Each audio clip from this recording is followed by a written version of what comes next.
Blog Talk Radio.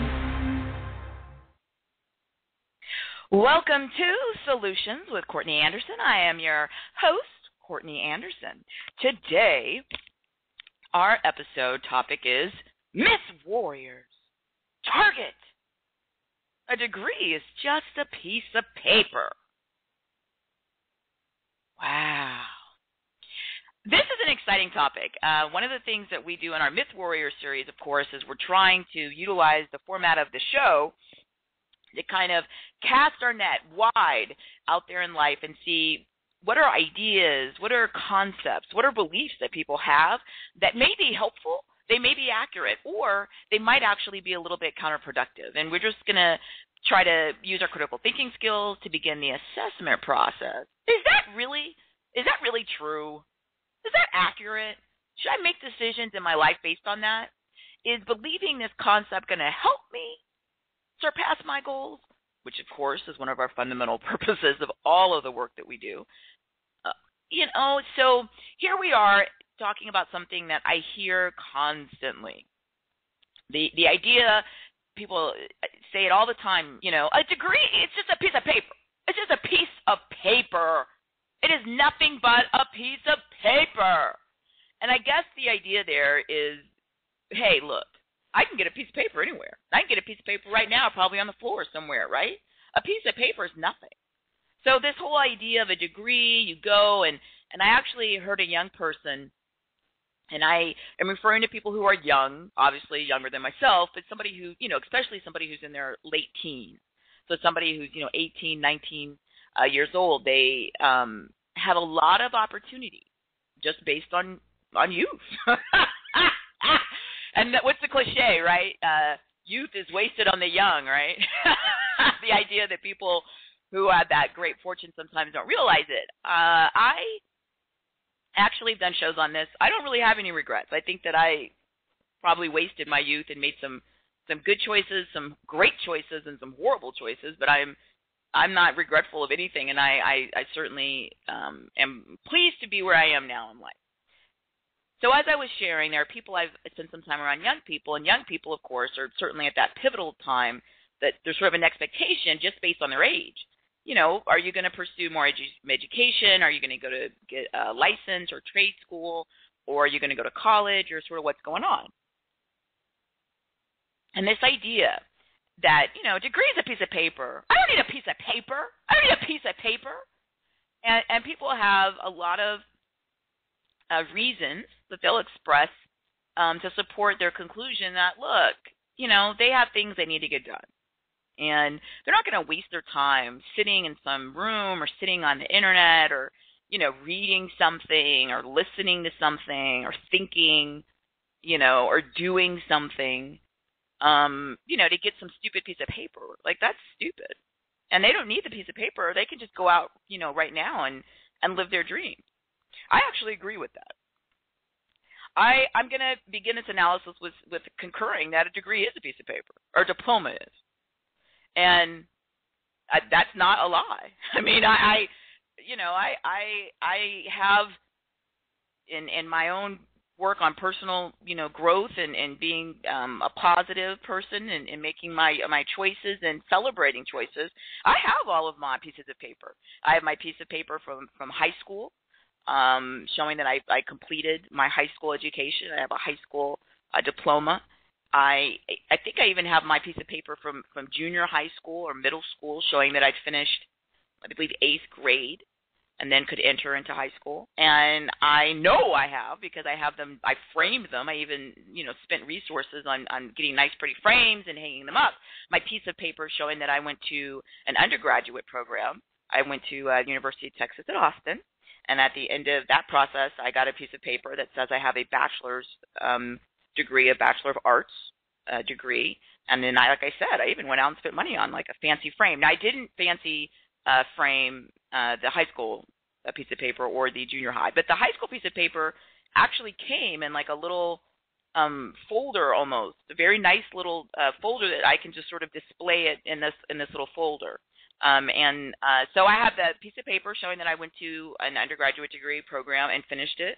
And then I have a piece of paper showing that I went right after that to a law school. I went to the University of Texas School of Law on the same campus where I'd gone to undergrad. It was very convenient. And I finished that, and they gave me a piece of paper that says I have a Doctor of Jurisprudence, my JD degree, and I got a really big frame and spent resources on that. And then I went after that and got my master's degree in business administration, an MBA, and I went to a school that's part of the Texas A&M University system, and I went to their campus, Tarleton State, and I have a piece of paper that says I have the master's degree in business administration. And then I have another piece of paper. I just achieved this piece of paper just a few months ago. I went back to school and ended up getting another master's degree, a master's degree of science, from the same school that I'd gotten my MBA. So I have a lot of pieces of paper, and they're all sort of displayed on a wall. So I can't disagree that a degree is a piece of paper. It is a piece of paper, or hopefully, maybe in the future they'll go to digital things. Although I think it sort of loses some of the sort of the tangible, touching quality. But that's neither here nor there. Digression. A degree is a piece of paper. Done. No disagreement. That's not a myth. Now, the question is whether it is just a piece of paper. Is it just a piece of paper? Is its only function, is it only worth in the universe the fact that it's a piece of paper, which I just went through the long, I'm sure for some people, tedious recitation of all the pieces of paper. For what end?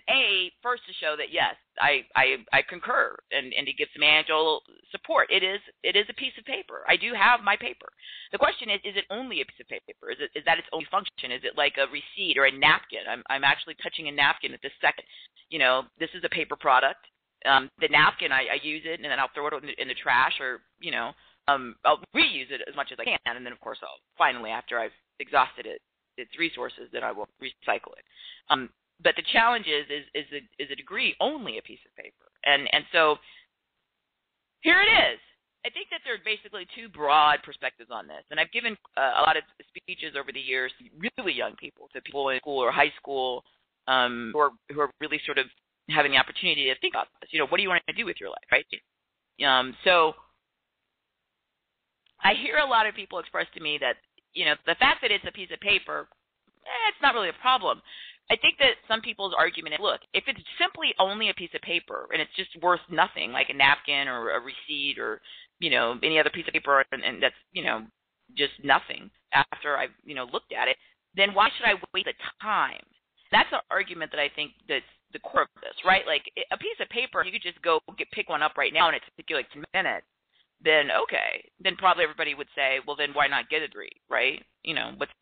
Nothing is, it can't hurt you, and it only took like a few minutes to get the paper. Then why not bid? I think the argument is that it's a piece of paper, and you have to spend all this kind of wasted time to get the piece of paper, right? Like you have to go somewhere, if you're going to get your cosmetology license or become a plumber, you have to physically go to a place and like learn that skill and then practice it and then show other people that you know how to do it, and that takes time. Or you have to, go sit in somewhere, whether it's, in your own place and read and listen and observe lecture material and understand new things, or go to a college, campus and physically sit. There's the same idea. The key is you have to like sit and take in new information, right? And somebody's either going to, tell it to you. That's what lecturing is, which is actually, I still believe, a fantastic way to get new information, or reading it, right, which is the same thing as a lecture. It's just that somebody wrote it down and then edited it, and now you can read it. But you have to take in new ideas, and then in some kind of way you're supposed to demonstrate that you learned them through a test or a paper or some sort of activity. So it's the same thing no matter what you look at, whether I'm going to be a cosmetologist or a plumber, get my, commercial, truck driving license, or I'm going to go out and go to college and get some sort of, degree from some college. I have to take in new information. Like, that's the whole point of it. And it takes time. No matter what it is, you have to go spend time, like, doing stuff, right? Like learning how to do this thing, and then, like, showing that you know how to do this thing. And so it's the same big picture process. And I guess the argument is, if all I'm going to do at the end of this is get a stupid piece of paper, then I don't want to get a stupid piece of paper and have to waste that's what word I hear, waste his time, doing all this, taking in information and then demonstrating it. Like, that's so much time you have to put into that, and all you get is a dumb piece of paper. So why do it? It's stupid. And I think the rest of the argument I hear people express with this belief, they say, look, I know somebody or several people, and they'll usually name them, right? And they'll say, well, so-and-so, this person I know, or several people, they have pieces of paper, right? They have degrees, or they have licenses, or whatever. And they're poor, they live in a bad neighborhood, they have all these horrible things happen to them. So that shows that the piece of paper, even for people who obtain it, it's not necessarily going to change anything in your life. So why would I go do something that's either boring or, just time wasting when I could be doing something I'd prefer to do just to get a stupid piece of paper that won't even change my situation? If that perspective is accurate, then the myth is not a myth. It's absolutely true. If the degree is only a piece of paper that's completely worthless and has no correlation or relationship to your income, your opportunities, then that's an accurate statement. My argument and my perspective is that there are pieces of that where it falls apart. My fundamental argument has always been people pay money for what you can do for them. So, people will pay you money because you are able to perform cosmetology services, right? They go to you and they leave and they feel that their hair, their skin, whatever it was that was the service is better. They give you money for it. People will pay you money because you are a licensed commercial truck driver, and you get your goods where they need to be on time, and they're in the condition they're supposed to be, and so people pay you. People will pay you if you're a licensed pilot. You're able to get people on the vehicle, just similar to the truck driver, and transport either goods. Many professional pilots transport goods. They work only in a business where they're only moving goods. They don't transport people. And some commercial pilots transport people and goods, right? And if you get the goods there, just similar somewhat in transportation to the trucking, and they're in the same condition, I mean, the plane didn't go down under your own guidance, and okay, good, there you go. It's the same thing if you're an attorney or you are an accountant. What can you do for me? What can you do for me? So I'm going to argue, and I still argue, that it's what you can do for them that people pay you for in the market. Now, the question is, what's the relationship between what you can do for somebody and this, quote, piece of paper? And this is where it gets to me fascinating. What's the purpose of the piece of paper would be my question. So some would say, well, it's to waste your time and make you have to go conform to some, system that's set up to exploit labor and people, and that's the purpose. And okay, but let's take getting your driver's license. So not your commercial, but your just typical, I'm an individual driver, not driving for profit necessarily, but in most parts of the U.S. you can apply and earn your full driver's license, I believe, at 16. So you go and you have to take a class or some sort of training, and then you have to go and demonstrate at the government office that you have to pass like a test and answer like rules about driving, when you yield, things of that nature, and then you have to actually go out and practice. Like typically you have to go show someone, like a person who works there gets in a car with you and you drive around with them and show them I know how to do this thing, and they'll tell you what to do, turn here, park here. I'm going to go, as always, try to do transparency. The whole purpose of the show is well, partially I really enjoy this, but it's to try to get at the ideas and experiences that I've had. And share them with people who might be able to benefit from them. And so that's, a lot of this. But I will share that when I was a teenager, I lived in Virginia, in Northern Virginia, outside of the Washington, D.C. area, and took my classes, went to go get my driver's license, passed the written part. I think now they probably have just on a computer. But you still have to go in there and answer, what are the rules of driving, right? Okay, and I did that part okay, and then I had to drive, right, with someone in the car with me, and they tell you what to do, and they write down, things on a piece of paper while you're driving, and then when you finish, they tell you whether you passed or failed. And I will be totally transparent. I failed. I failed. I don't know why I'm laughing. Maybe it's nervous. Maybe it's nervous laughter. That does happen because it's embarrassing. and I did take it really seriously, and it was a big deal to me because I turned 16 a little bit later than most of the kids in class, just due to my birthday and the grade I was in. So I really wanted this. I really did, and I failed. And I can't recall exactly why I failed at this moment. I think it had something to do with parallel parking, which I still struggle with, to be totally fair. But I have to say, though, that I've, read and understand there are cars now that you can sort of have the computer technology. The car will park itself, basically. And there's more coming down the road with that. And so with the self-driving car. And so maybe I was born in the wrong time. Digression. But anyway, so I failed. So why did I fail? I failed to get the piece of paper that says you qualify for a driver's license, would then allow me to go get a piece of plastic that allows me legally to drive. So I failed.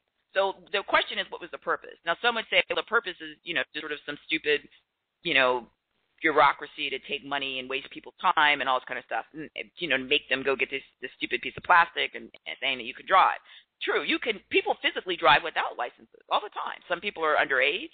Some people don't meet the residency requirements to get a license where they are. People do it all the time, right?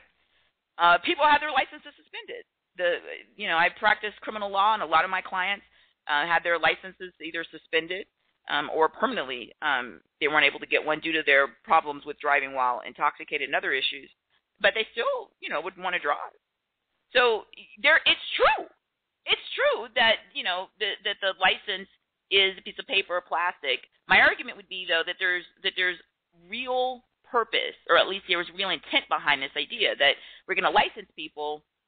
We're going to hold them accountable for learning all these rules, and then that gives a sense that when I go out in the world and someone else is driving, I hope they have a license, and if they don't, and I get, injured or in an encounter with them, then I can get, coverage, uninsured motorist, to try to pay for on my side to help protect me against people who actually are doing something illegal.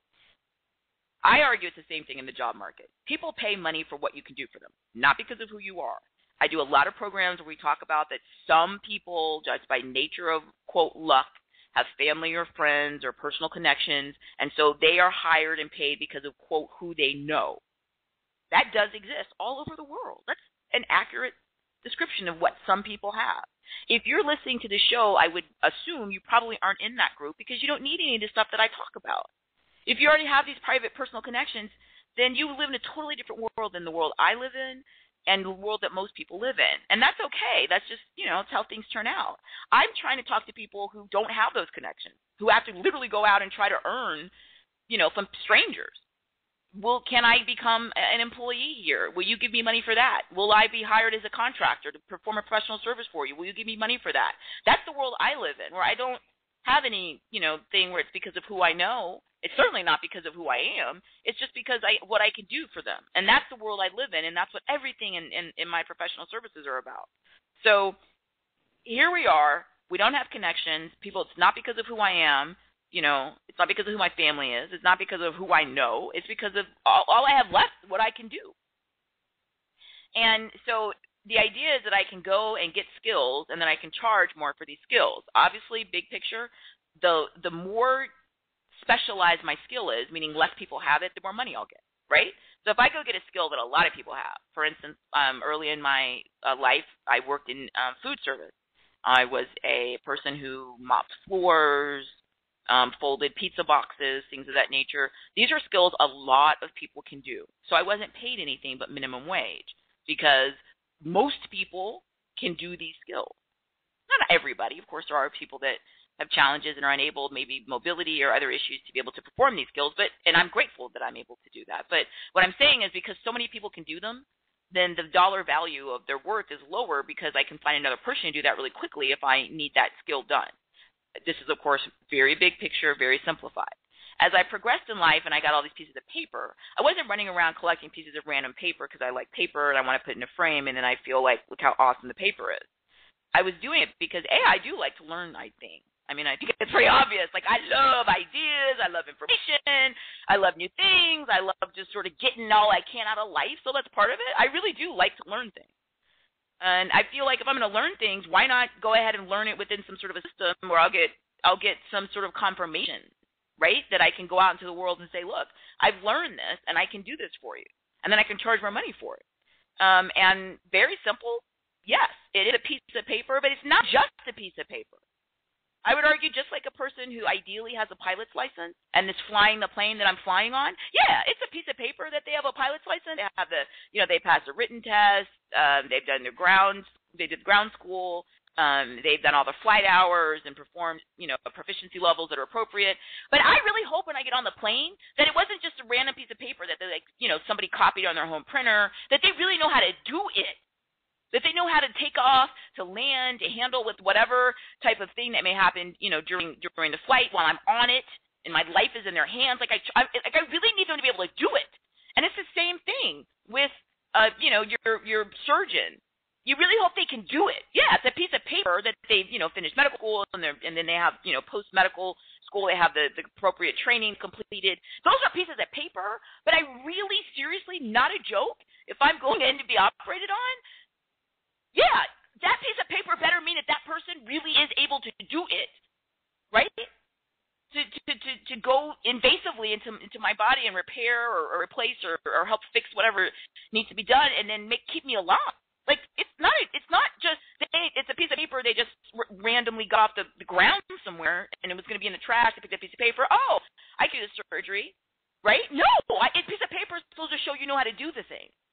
And a lot of frustration that we have in life, I know for me, is when somebody supposedly has a piece of paper, but they really don't have skills, right? So they come, they supposedly they're a plumber. Actually, I've never seen this with a plumber. I have seen this with people who are supposed to be like they work for the cable company, they're installers, and they come and they really don't know what they're doing. They come to my home and it's like, oh, and I had a long situation recently where sort of my internet access and my internet-based phone weren't working, and all these people kept coming to my house, and it kept escalating, to higher level, allegedly qualified techs and managers and whatnot, and the problem was that nobody could fix it. And I kept asking them, is it that it's, that it's unfixable? There's something about this home, that makes it where it's impossible to do this? Or is the other situation that these people just literally did not know themselves how to do it? Which is what I expect, because at the end, they finally found somebody after months who really seemed to know what they were doing. They talked a lot, explained things to me, and guess what? After they left, the things that whatever they were doing, going around, touching things and moving wires and whatnot, it worked. So they could do it. That's what I want, you to be able to do it, whatever that thing is. It's not that piece of paper. The piece of paper is simply signifying that the person has finished whatever process and they're capable of doing it. They can fly the plane. They can repair the IT issue. They can operate. They can prepare my taxes. They can get me out of jail as a lawyer. They can get my goods there as a public transportation professional. I mean, I said they can do the thing. I don't care about the piece of paper. I care that you can do the thing. Can you do the thing? So the piece of paper is to show I can do the thing. And depending on the caliber of program you went through, the reputation that it has in the world, it shows that you really can do the thing. Because some programs are difficult to get into, meaning that you have to show that you have a certain amount of skill just to get into the program to be able to potentially earn the piece of paper. So what's the point of all this? Is a degree a piece of paper? Yes. Yes, it is. Is it just a piece of paper? No, it is not. That is a myth. And the next time you get on a plane or you're dealing with someone for any type of service, you better hope that it's not just a piece of paper and that they really know how to do the thing that they supposedly are able to do. And I'm going to do another program because I see a lot of people think that you can find some sort of shortcut to, quote, get pieces of paper. And they can get in there, and the goal, I think, for them is to get the piece of paper, but they don't really want to learn the skills. Like, they don't want to learn how to do the thing.